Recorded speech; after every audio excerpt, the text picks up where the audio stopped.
Sans la tradition orale, la Torah, c'est la Bible. Nous ne sommes pas des biblistes, nous sommes juifs.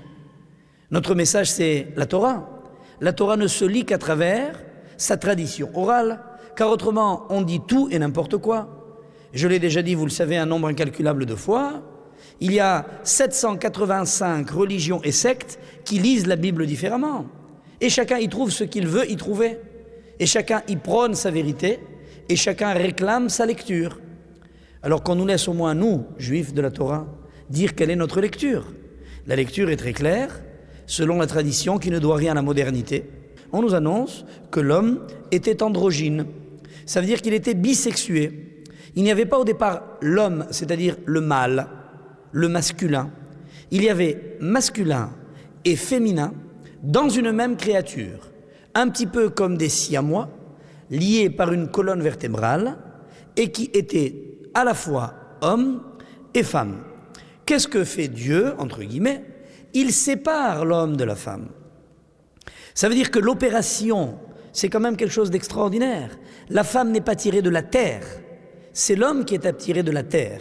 Ça veut dire que cette attraction littérale qui va s'exercer entre hommes et femmes, ce besoin de retrouver une extrême proximité, viendra de leur origine commune.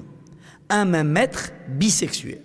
Venir nous dire après que l'homme c'est le masculin, c'est le mâle, c'est le maître, et que la femme est la servante, l'ombre, le produit de l'homme, c'est faux. C'est un contresens lamentable.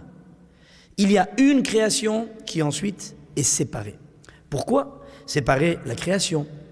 Peut-être, et vous me permettrez d'y ajouter ma petite note personnelle, peut-être pour nous enseigner que l'amour, ce n'est pas aimer une partie de soi.